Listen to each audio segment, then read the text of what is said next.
Good day, Orteans.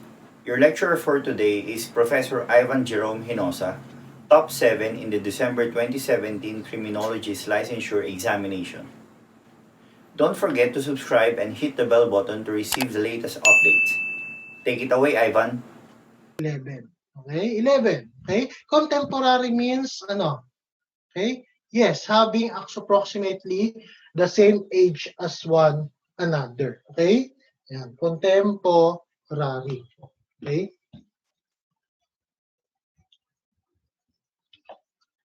Yan. Bakit sinabing contemporary? Okay? Siguro pwede siya sabihin na con. Pag sinabi natin con, ano? Against. Temporary, pansamantala. So, hindi siya pansamantala. Siguro. Okay? Yan. Kasi nga, meron tayo niyan ngayon. Okay? Yan. Pero para mas malinaw, no? Define kasi sa dictionary, pag sinabi natin contemporary, ano? Simultaneous. Kasabay. Okay? Yan. So, yun ang ating contemporary tol. Okay? Inangat ko ng konti. Okay? So, yan. Okay? Tingnan natin kung ano nakikita nyo.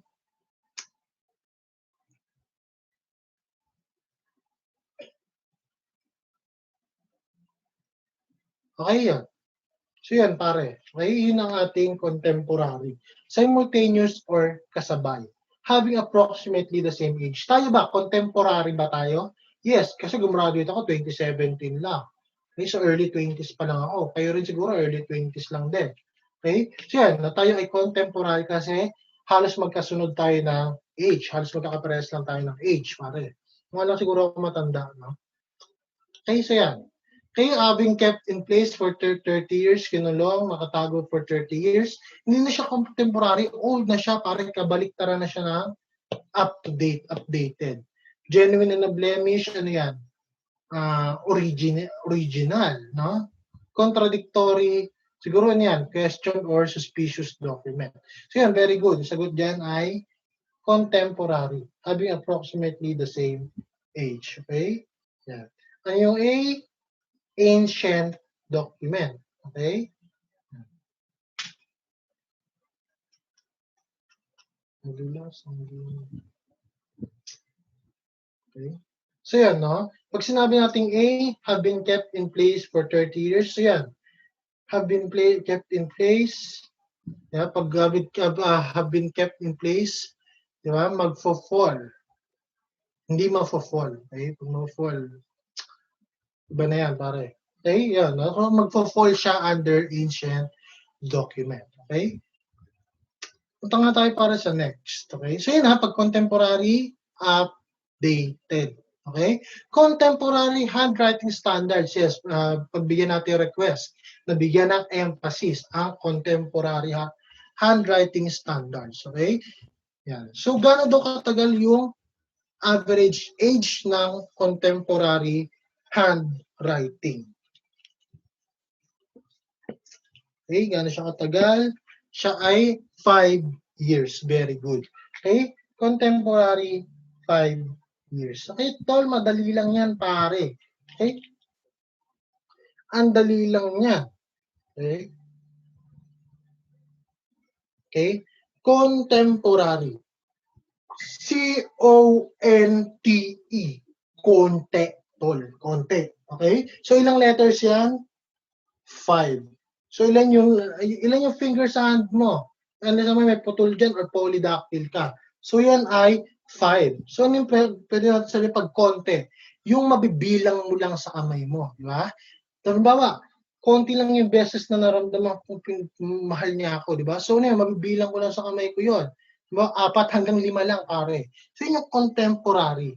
Hanggang 5 years prior to the date of the question document. Okay? Contemporary, C-O-N-T-E, conte, 5 years. Okay? So, yun, no? Yun na yun, pare. Contemporary 5. Okay? So, yun, majority pa din. Yan ay contemporary ang sinagot. 5 years ang sinagot. Yan. So, yan, no? Ano ba meron sa chat natin? Chat.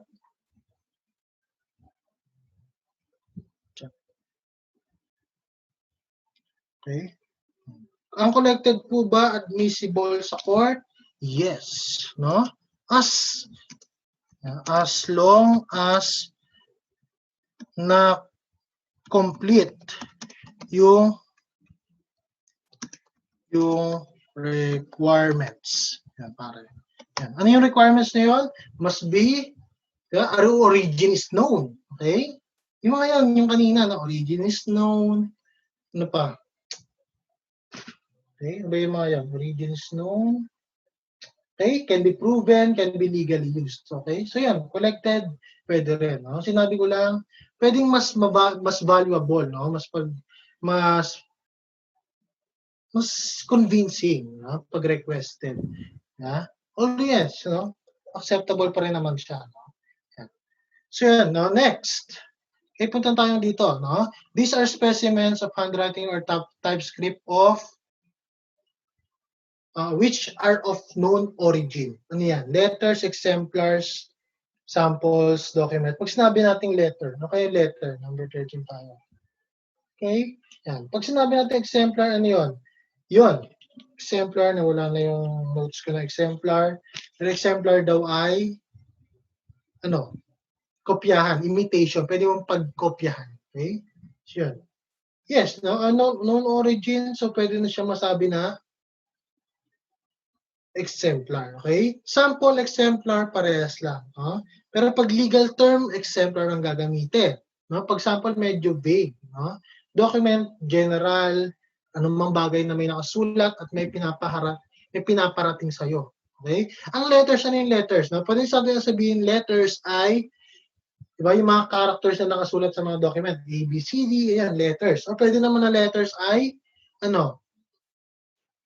personal document, no? Person-to-person document, okay? Nagsulat ako para sa'yo, yun ay letters, okay? Ayan. So yun ang exemplar, ito yung sample na napatunayan na, okay? Pwede nang can be legally used, okay? So pupunta mo sa court, yes, yun na. Legal terminology yung gagamitin mo, which is exemplar, okay? Next refers to materials compiled and organized by the document examiner to assist him in answering special questions. Yun, reference collection. No?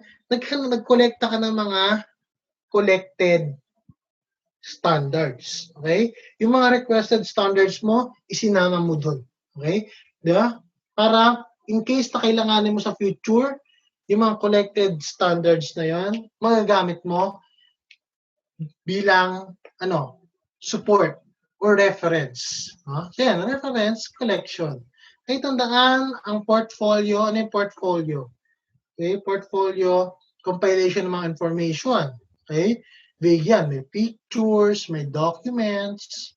Okay, pag index, ano yung index? Filing system pare. Filing system. Okay, pag sinabi nating Rugs Gallery, ano yung Rugs Gallery? Gallery or collection of picture of criminals. Mga rugs, okay? Yeah, pag sama-samahan yung mugshot, ilang photos meron dapat sa mugshot? 3. Left views, right view, tsaka front view. Di ba? Yun yung ating rugs mugshot. Pag sama-samahin mo yung mga yon, halimbawa, mugshot ng 10 tao, rugs gallery. Okay? Yeah. So, ang sagot natin dito, materials para sa question document examination. Yes, reference collection. Kagaling maraming tumatama, majority tumatama. Okay, after the scientific method, the document examiner will be able to form his conclusion and the reason for arriving at his opinion. Okay, so yan, diba? Tandaan, not necessarily testimony ang binibigay ng document examiner. Okay? Bakit? Diba? Pag testimony, sabi ng testimony, ano yan? Galing sa word na, okay?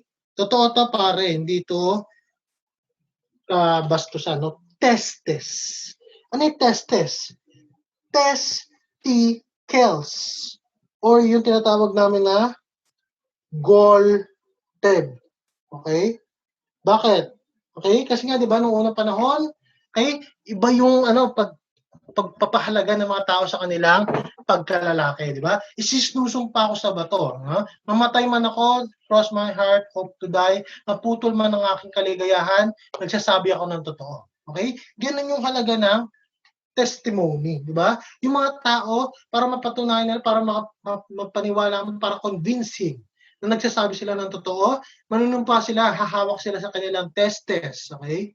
Di ba? Yun. So, sinusumpa ko itong aking testes. Madudurog to, mawawala to pag ako ay nagsinungaling. So yan, no?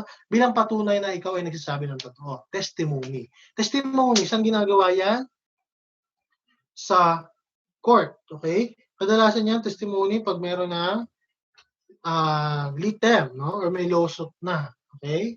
Yan, testimony sa harap ng judge, okay? Sworn. Okay, ang opinion, ano yung opinion? Kaya not necessarily, usually, pag opinion niya, nagsisimula yan sa saan? Sa police pillar, sa investigation. Ang testimony saan? Pwede yang nasa court pillar. Okay? So yan, no? Okay?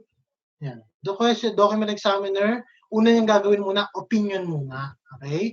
Kailangan magkaroon muna siya ng opinion. Then yung opinion na yon, i-interpret ng prosecution kung pwedeng ilabas sa court. Saka na siya magiging testimony. So yan, no? Opinion. If you want to learn more from him, take our Road to 1 Million challenge.